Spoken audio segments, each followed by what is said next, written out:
나는 예수님을 잘 믿을 수가 있을까 한 번 이상 생각하게 됩니다. 그리고 예수님을 잘 믿고 성경에 약속한 복을 받아 누리기를 소원하고 있습니다. 그런데 복은 하나님께서 하나님의 마음에 드는 사람들에게 주시는 것이지 내가 원한다고 하는 것이 아닙니다. 저는 지금까지 목회를 하면서 여러 가지 질문을 받습니다. 예수님 믿으면 모든 것이 변화된다고 합니다. 저는 여전히 성질이 크고 제 성품을 온전하게 고치는 방법이 없습니다. 저의 생각과 말과 행동에 대해서 성경은 뭐라고 합니다. 믿으려고 나름대로 노력을 했는데 복은 고사하고 도리어 시험과 어려움과 난관이 있습니다. 목사님, 내가 왜 이렇게 아파야 됩니까? 내가 언제까지 아파야 됩니까? 왜 하나님은 내 병을 고쳐주지 않습니까? 목사로서 쉽게 대답하기 어려운지 모르겠습니다. 그런데 믿음이 연약한 사람들이나 기복신앙에 치우친 사람들을 이해시키는 것은 정말 어렵습니다. 거룩한 하나님 나라의 비밀을 한계가 있는 사람이 어떻게 설명할 수가 있겠습니까? 그래서 예수님은 귀 있는 자는 들을지어다 라고 하시면서 비유로 말씀을 하십니다. 오늘 본문의 내용은 그렇습니다. 하나님 나라를 비유로 말씀하시는데 어떤 여자가 가루 서말 속에 무릎을 집어넣어서 전부 부풀겠다 말합니다. 아주 작았는데 무릎을 넣으니까 부풀어가는 것입니다. 무릎은 효소작용을 하고 모든 반죽을 부풀게 합니다. 그래서 이것으로 부드럽고 맛있는 빵을 만들게 되는 것입니다.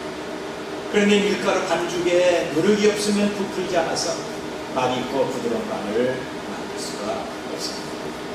누룩이 없는 빵은 이스라엘 백성들이 6월절에 먹었던 유기병처럼 매우 딱딱합니다. 맛이 없고 이가 아프고 소화가 되지 않습니다.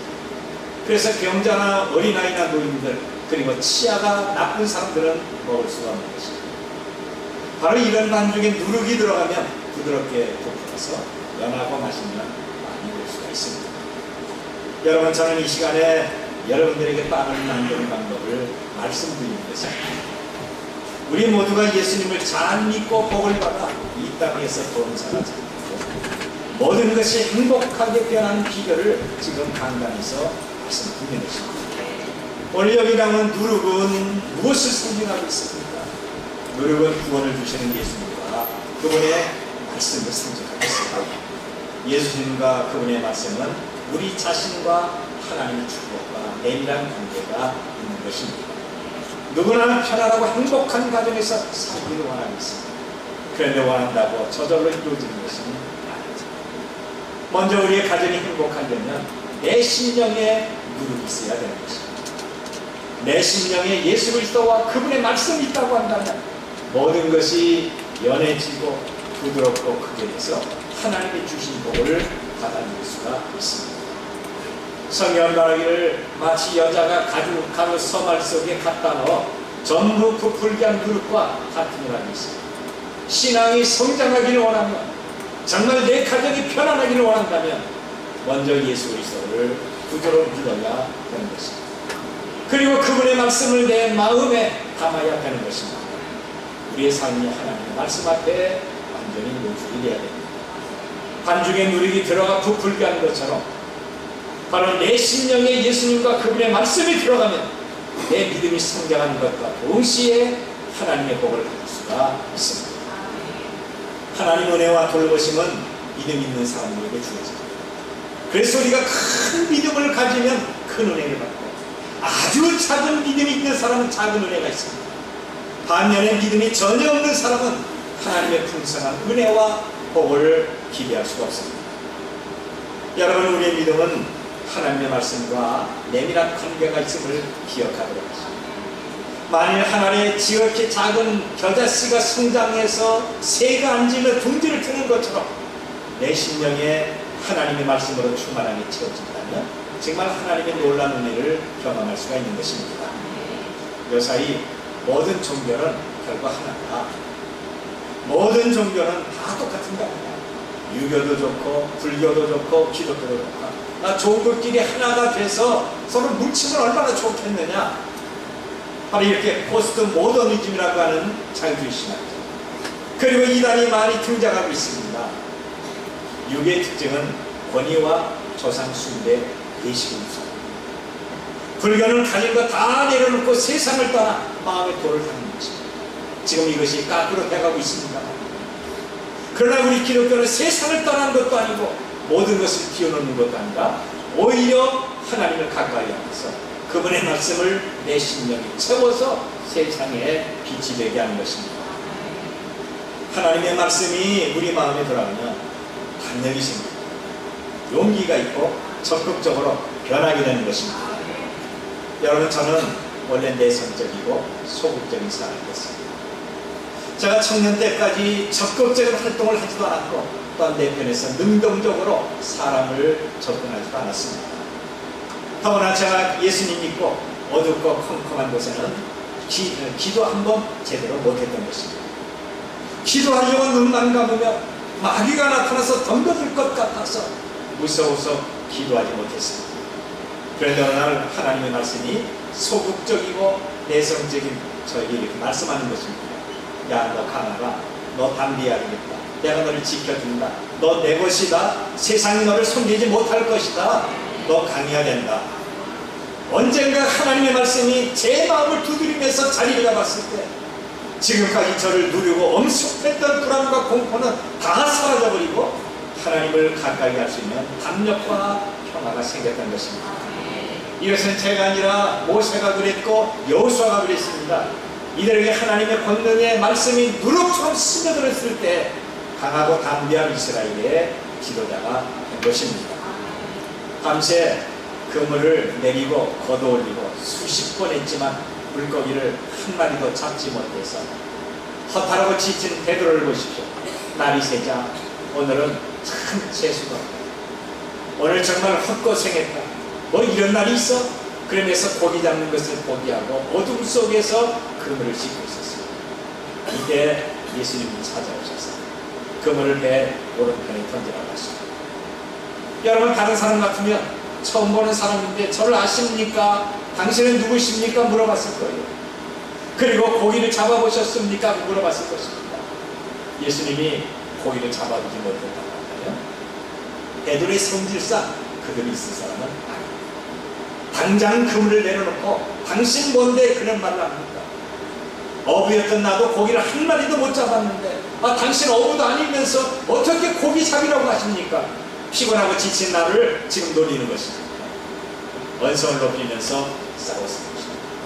그런데 베드로는 그렇지 않습니다. 누가복음 5장 5절을 보니까 선생님, 우리가 밤이 맞도록 수고를 했으며 잡은 것이 없지만 말씀에 의지하여 내가 그물을 내리라. 말씀에 의지하여 내리라. 그런 말씀에 순종했더니 밤새 한 마리도 잡지 못했던 고기가 2배 가득히 잠길 정도로 많이 잡았습니다. 그렇습니다. 주의 말씀이 바로 축복의 누룩입니다. 내 믿음이 성장하고 내가 하나님 앞에 축복받기 위해서는 오직 주의 말씀 앞에 아멘 하면서 그 말씀을 믿어야 됩니다. 그리고 받은 말씀으로 실천하면 하나님 은혜가 우리에게 주어지게 되는 것입니다.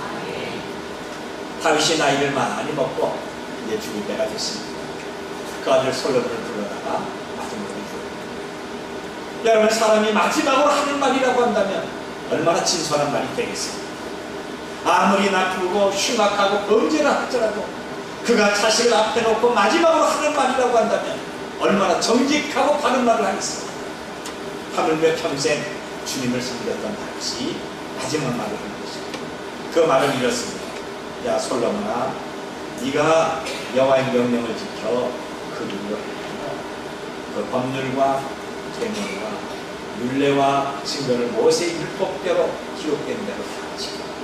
그러면 네가 무엇을 하든지 네가 어디를 가든지 하나님의 도우심으로 평등하다. 여러분, 이 말씀이 뭡니까? 우리가 주의 말씀을 가지고 믿음으로 살면 범사가 잘 되고 우리가 복을 받게 된다고 하는 것입니다. 여러분은 매사에 소극적이십니다.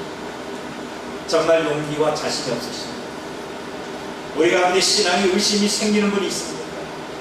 정말 하나님 앞에 풍성한 복을 받기를 그렇게 원하고 있습니다. 예수님과 그분의 말씀을 갖도록 하십시오. 주님, 제가 예수님을 믿게 하시고 주의 말씀을 받게 하여 주옵소서. 우리 가정에 예수님과 그분의 말씀으로 채워지게 하여 주옵소서. 그래서 우리의 신앙이 누룩처럼 부풀어나게 하옵소서. 주 앞에 부탁하십시오. 하나님의 말씀은 우리를 담대하고 강건한 사람으로 변화시키게 되는 것입니다. 누룩이 부풀어 오르듯이 오늘 우리의 가정에 예수님을 믿는 믿음과 하나님의 말씀이 있으면 행복이 부풀어 오르게 되는 것입니다. 지극히 작은 거라도 하나님이 축복하시면 먹고 남는 오병이의 역사가 임하게 되는 것입니다. 여러분, 우리와 우리 가정을 향하신 하나님의 뜻과 계획이 과연 어떤 것입니까? 하나님의 자녀된 우리의 가정에 풍성하고 행복한 삶을 원하는 것이 아닙니까? 예수님이 이 땅에서 오신 목적은 예수님을 믿고 영원한 생명을 갖게 하는 것이며 그 외에는 기쁨과 감사와 삶의 평화가 넘치게 만드는 것입니다. 금년에 우리 교회 주셨던 말씀은 시편 73편 28절입니다. 제가 기도원에서 기도하면서 이 말씀을 받았습니다. 하나님께 가까이 하니 내가 주 여호와를 나의 피난처로 삼아 주의 모든 행적을 전하라. 저는 제 자신과 여러분과 우리의 가정이 하나님을 가까이 하는 믿음을 통해서 삶의 풍성함과 행복이 충만하시길 바랍니다. 우리는 바로 믿음의 복을 받아야 됩니다. 온 가족이 구원받는 역사가 있어야 될 것입니다. 우리에게 주어지는 질병의 고통과 근심이 다 제거되고 자녀들이 잘되는 복이 임하길 바랍니다. 우리에게 가난이 물러가고 슬픔과 고통이 사라지고 풍성한 은혜와 행복으로 가득 찬 삶이 오늘 예비하는 우리 모두의 삶이 되시길 바랍니다. 저는 이를 위해서 여러분들에게 11절을 많이 강조했습니다. 그리고 설교할 때 본문 중심으로 설교하려고 무덤 노력을 했습니다. 때로는 안수하면서 지속적으로 기도하고 있습니다. 주님, 예수님을 믿는 우리 교우들이 풍성하고 행복한 삶을 살고 하시고 세방에 사는 사람이 없게 하옵소서. 사흘새는 전세가 되고 전세는 교회 가까이 내 집을 만나고 내 건물과 내 빌딩과 내 가게와 공장을 갖게 하옵소서.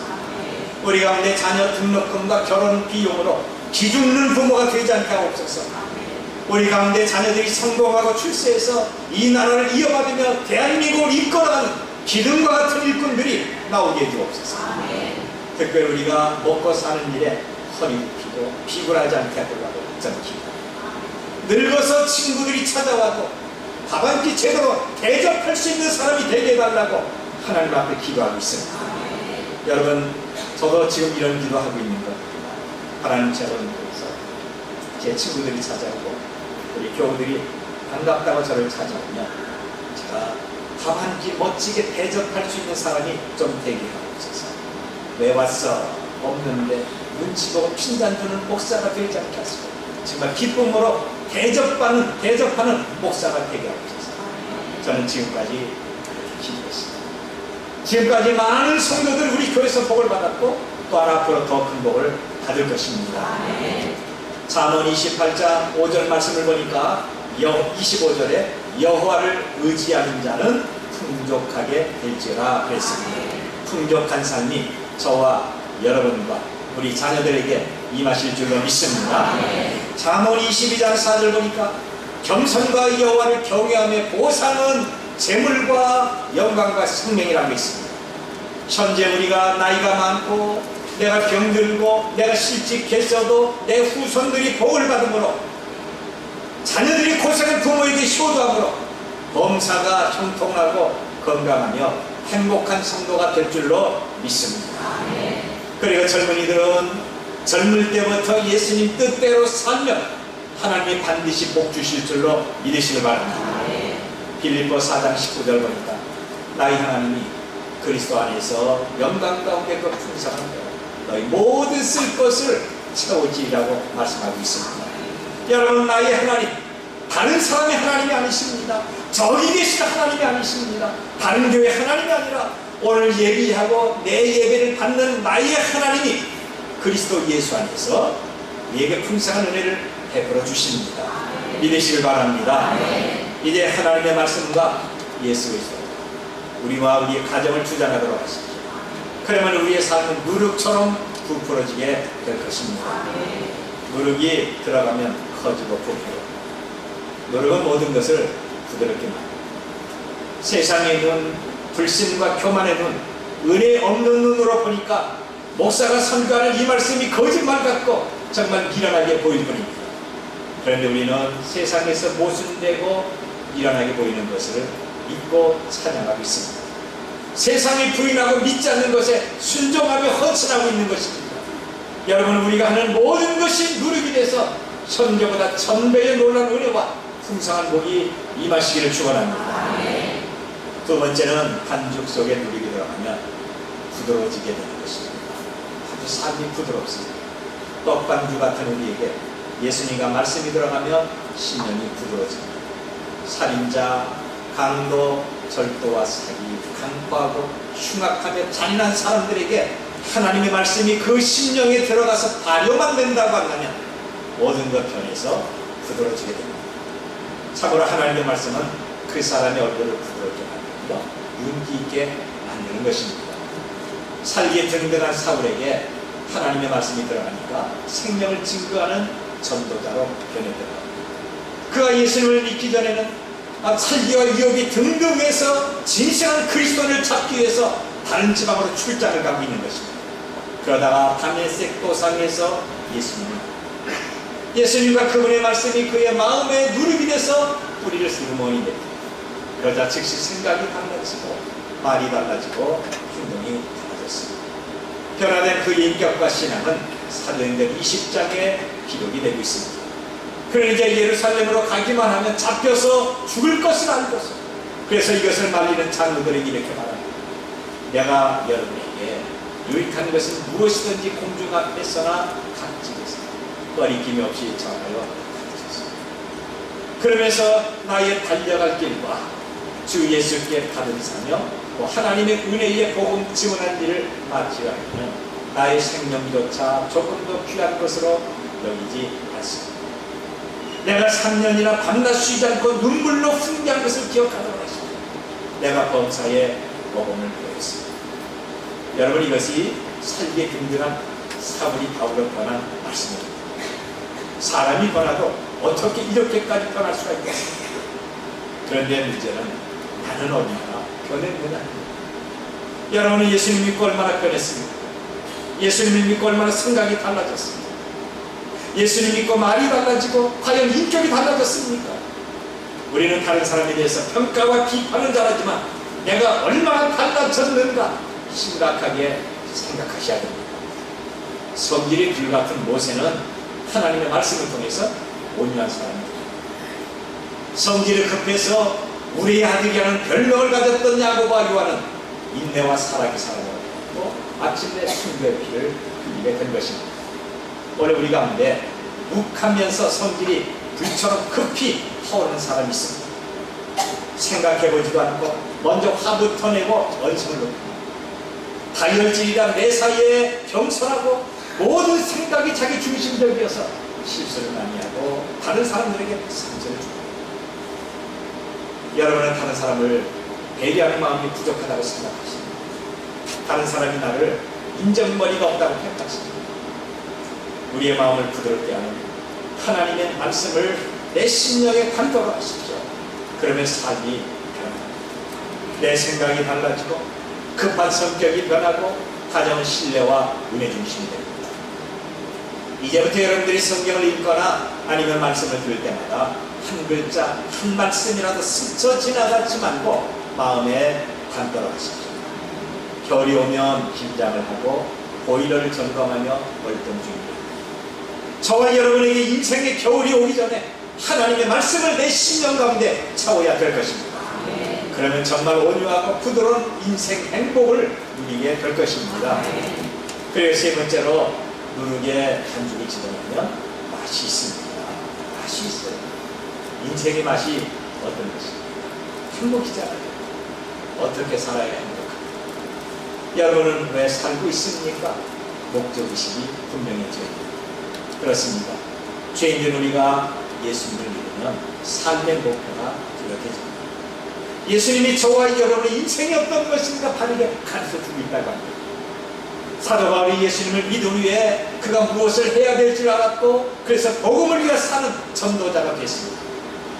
그는 빌립보 교회 편지하면서 무엇이든지 내게 유익하는 것을 내가 그리스도를 위하여 다 해로 여길 뿐더러 또한 모든 것을 버리면 내 주 예수 그리스도를 아는 지식이 가장 고상하기 때문이다. 내가 그를 위하여 모든 것을 다 잃어버리고 배설물로 여기면 그리스도를 얻고 그 안에서 단결되어 함이라고 했습니다. 그러면서 말하기를 표대를 향하여 그리스도 예수 안에서 하나님 위에서 부리신 부름의 상을 위하여 달려간다고 고백을 했던 것입니다. 여러분, 바울의 한 가지 인생 목표는 예수 그리스도와 그분의 말씀인 것입니다. 오늘 여러분의 인생 목표는 어떤 것입니까? 돈으로 인생 목표를 사는 어리석은 사람 되지 마십시오. 좋은 집에서 살려고 예배를 거절하고 주일을 범하면서 악착같이 일해서 돈 벌었는데 그만 몸에 병이 들어서 계약한 집에 들어가지 못하고 병원에 입원하는 사람이 있습니다. 세상의 재미와 일순간의 즐거움을 목표로 삼는다면 치사하고 불쌍한 삶의 인생입니다. 우리 인생은 예수 그리스도 그분의 말씀이십니다. 때론 고달프고 천덕꾸리가 되고 예수님과 그분의 말씀은 변하지 않는 우리의 인생의 목표가 되어야 될 것입니다. 그러면 하나님의 그것입니다. 풍성한 축복을 경험할 수가 있습니다. 여러분, 내 인생으로 내 손으로 내 삶을 개척하고 내 가정을 이끌어가는 것보다 하나님이 나를 도우시고 하나님이 이끌어주는 것과 한번 비교해 보도록 하시죠. 여러분은 어떤 것을 선택하겠습니까? 선택은 각자 자유지만 결과와 책임은 여러분의 몫입니다. 고린도후서 5장 17절 보니까 그런 점 누구든지 그리스도 안에 있으면 새로운 피조 이전 것은 지났으니 보라 새 것이 되었다고 했습니다. 예수님은 저와 여러분을 변화시켜서 새로운 피조물이 되게 하시고 새로운 목표와 새로운 삶을 살게 하고 있는 것입니다. 인생살이에 절대 낙심하지 마십시오. 억울한 일이 있어도 슬퍼하거나 원망하지 마십시오. 세상 것 가지고 기죽지 마십시오. 아프다고 해서 내가 죽지 않느냐 절망하지 마십시오. 고개 숙이며 땅을 보지 마십시오. 오직 하늘의 것을 바라보면서 예수님이 나의 전부입니다. 예수님은 나의 주님이십니다. 신실한 고백을 통해서 하나님이 영광을 받으시게 하도록 하십시오. 그러면 하나님의 돌로 것입니다. 거룩한 손길이 우리와 우리의 가정을 복되게 만드는 것입니다. 어떤 책에 이런 풍자적인 글이 기록이 있습니다.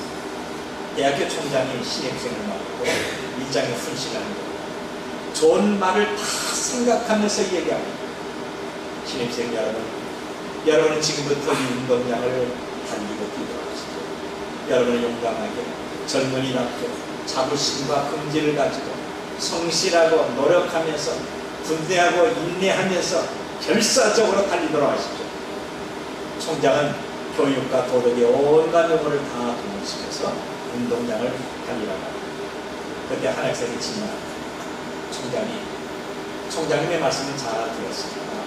그런데 우리가 왜 뛰어야 되는지 그 이유를 가르쳐 주십시오. 우리가 운동장을 뛰어가는 목적이 무엇입니까?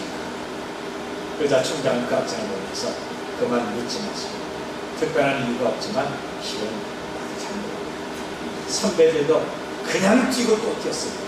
그러니까 여러분이 뛰어. 다른 학생이 물어보고 총장이 그러면 몇 바퀴나 뛸까요? 영원히 뛰어야 됩니다. 그러다 지쳐서 쓰러지면 어떻게 합니까? 그때 죽으면 어떻게 됩니까? 나도. 여러분, 여기 운동장이라는 것은 우리 인생을 말하고 있습니다. 아무 목적도 없이 그저 인생의 운동장에서 매일같이 반복되는 삶을 살다가 내가 왜 먹어야 되지? 내가 왜 돈을 벌어야 되지? 내가 왜 이것을 해야 되지? 그러면서 그런 낭만성을 끼고 달리다가 내 인생을 마치는 풍자적인 이야기입니다. 예수님 없는 어리석은 인생입니다. 아무리 똑똑한 학생이라도 유능한 실업자라도 인기 있는 연예인과 운동선수도 지식이 풍족하고 사회적으로 덕망 있는 사람도 예수님 없으면 인생의 진정한 목적을 알 수가 없는 것입니다. 왜 인생의 운동량을 그렇게 죽으라고 뛰는지 단지 부모와 선배가 그렇게 했기 때문에 지치고 죽을 때까지 뛰며 고생하고 있는 것입니다. 인생의 목표가 없는 우리에게 어느 날 하나님의 은혜가 주어졌습니다. 누룩과 같은 주의 말씀이 내 심령에 발휘가 됐습니다. 그 시간부터 나는 누구를 위해서 살았습니다. 난 어떻게 살아야 되는가? 내 인생의 10년 후는 난 어떻게 될 것인가? 나는 죽어서 어디로 갈까? 이것을 알게 된다는 것입니다. 여러분의 삶의 목표가 무엇입니까? 정말 힘든 이 세상을 왜 살고 있습니까? 매일같이 사는 이유와 목적을 여러분은 분명히 알고 있습니다.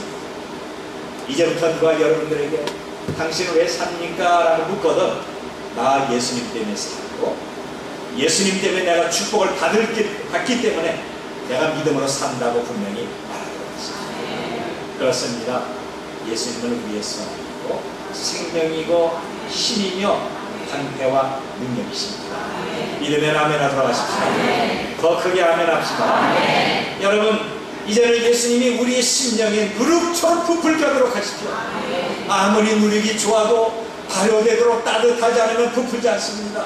그래서 우리는 신앙과 말씀과 기도로 내 믿음을 뜨겁게 만들어 가야 됩니다. 주의 말씀과 그리스도의 이름이 항상 우리 속에서 역사하도록 하십시오. 우리 자신과 내가 사는 가정이 신뢰와 행복으로 충만하기 바랍니다. 예수님이 내 인생과 가족의 누룩이 되므로 내 마음이 부드럽고 산만 나는 아름다운 삶이 저와 여러분의 삶이 되시기를 바랍니다.